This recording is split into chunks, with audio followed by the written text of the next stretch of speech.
Welcome back students to my new video. और students, आज के वीडियो में हम पढ़ने वाले हैं सेंटेंस के बारे में। सेंटेंस को हम लोग हिंदी में कहते हैं वाक्य। तो चलिए मैं नेक्स्ट तरीके शुरू करते हैं आज के इस वीडियो को। ओके, सेंटेंस इज इसकी डेफिनेशन देखिए। A sentence is a group of words which makes a complete sense is called sentence. मतलब कि वर्ड्स जो होते हैं, वर्ड्स के एक ग्रुप को जिसका कंप्लीट मीनिंग निकल रहा हो। वर्ड्स के अगर ग्रुप हो, अगर उन वर्ड्स का अगर हम लोग समूह कर दे और उसका कोई ना कोई मीनिंग निकलता हो, उसे ही हम लोग कहेंगे सेंटेंस। शब्द, इसको हिंदी में याद करने का सबसे अच्छा तरीका है, शब्दों के क्रमबद्ध समूह को वाक्य कहते हैं। इसको हम लोग हिंदी में वाक्य कहेंगे तो शब्दों के क्रमबद्ध समूह को वाक्य कहते हैं। और अगर इंग्लिश में देखें तो याद कर लीजिए, a sentence is a group of words which makes a complete sense is called a sentence. Okay, इतना समझ गए। एग्जाम्पल देखिए, एग्जाम्पल के लिए Ram is a good boy, मतलब कि राम एक अच्छा लड़का है। Ram is a good boy, यहाँ पे Ram is a good boy है और इसका कोई मीनिंग निकल रहा है ना, इसका मीनिंग निकल रहा है कि हाँ राम एक अच्छा लड़का है, राम एक अच्छा लड़का है, इसका मीनिंग निकल रहा है। Mohan goes to school, Mohan school जाता है, इसका भी मीनिंग निकल रहा है कि वो मोहन स्कूल जाता है। ठीक, अब हम लोग पढ़ते हैं पार्ट्स ऑफ सेंटेंस के बारे में। पार्ट्स ऑफ सेंटेंस अगर आपसे पूछे तो दो पार्ट्स ऑफ सेंटेंस कितना होते हैं, दो पार्ट्स ऑफ सेंटेंस कौन कौन से, सब्जेक्ट एंड प्रेडिकेट। याद रखिए, सब्जेक्ट एंड प्रेडिकेट। सब्जेक्ट में क्या आता है, ही, और प्रेडिकेट में, जैसे कि सब्जेक्ट में आता है जो सब्जेक्ट के बारे में बता रहा है। जैसे कि अगर यहाँ पे एक एग्जांपल आपको देता हूँ, he is a good boy. He is a good boy लिखा है, यहाँ पे he is a good boy लिखा है। अब बताइए यहाँ पे सब्जेक्ट एंड प्रेडिकेट क्या होगा। सिंपल सी बात है, यहाँ पे सब्जेक्ट क्या होगा, ही, क्योंकि ही एक सब्जेक्ट है तो सिंपल समझ में आ रहा है कि ही एक सब्जेक्ट है। बाकी का जितना बचता है उसे हम लोग कहते हैं इज अ गुड बॉय। ये बच्चा प्रेडिकेट हो गया। इसको हम लोग किस में कंसीडर करेंगे, इसको हम लोग कंसीडर करेंगे प्रेडिकेट में। और यहाँ पे ही, ये एक सब्जेक्ट है, जानते ना, ही क्या हो जाएगा, सब्जेक्ट में आ जाएगा। वैसे होता है पोस्टमैन। एक एग्जाम्पल देता हूँ,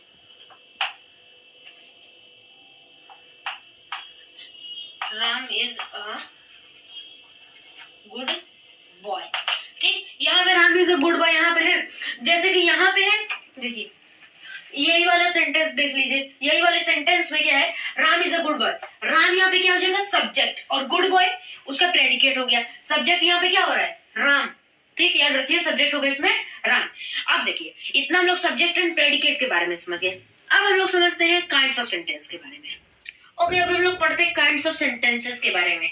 यहाँ पे काइंड्स ऑफ सेंटेंसेस होते हैं 5, यानी कि इसके कितने भेद होते हैं, 5 काइंड्स होते हैं इसके। Assertive sentences, negative, imperative, exclamatory, optative. Assertive के बारे में देखते हैं। असर्टिव सेंटेंसेस कौन होते हैं, असर्टिव सेंटेंसेस उन सेंटेंस को हम लोग कहते हैं जैसे क्योंकि जो इनको पॉजिटिव सेंटेंस भी कहेंगे, जो पॉजिटिव हो। He is good boy, he is good boy, he is good boy हो रहा है यहाँ पे, असर्टिव है ये क्योंकि ये गुड है। ठीक, ही इज गुड बॉय, ये सिंपल सा मीनिंग निकल रहा है इसका, मतलब ये एक पॉजिटिव सेंटेंस है। अब देखिए दूसरा आता है नेगेटिव सेंटेंस। नेगेटिव मतलब नकारात्मक वाक्य।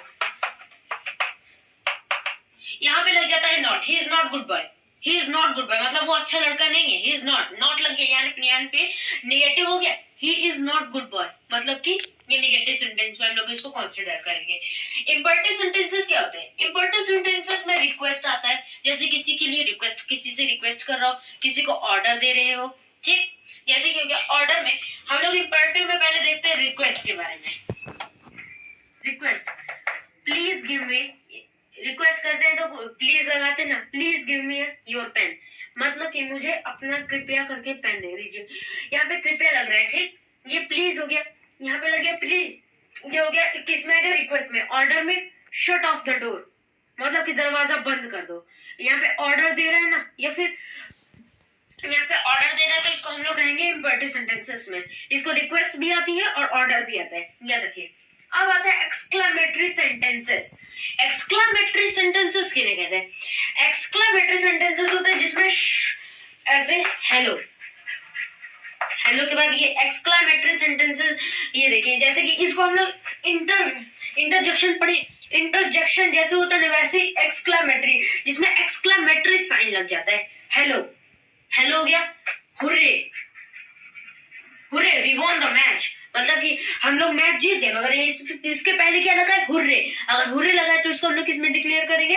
Interrogative sentence, sorry exclamatory sentences में। अब आता है ऑप्टेटिव सेंटेंस। ऑप्टेटिव सेंटेंस क्या होता है? ऑप्टेटिव सेंटेंस मतलब किसी के लिए ब्लेसिंग देना, किसी को ब्लेसिंग देना, या फिर ब्लेसिंग देना, या फिर जैसे कि हो गया, जैसे कि ब्लेसिंग में हो गया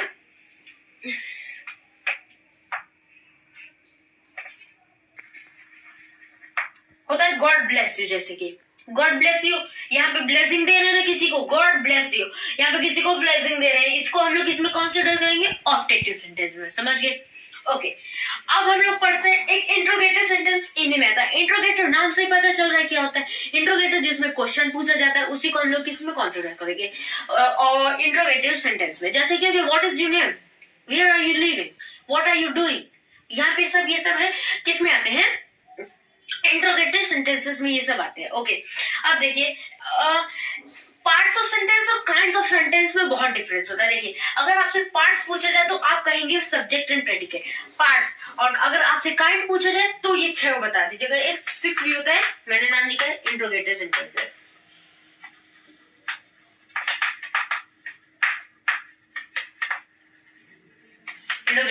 आप इन 6 का नाम बता दीजिएगा, ठीक? काइंड्स ऑफ सेंटेंस और पार्ट्स ऑफ सेंटेंस में यही डिफरेंस होता है। ओके, अगर इस वीडियो पसंद आएगी तो लाइक कीजिए, शेयर कीजिए और सब्सक्राइब कीजिए। मिलते हैं तब तक के लिए, बाय।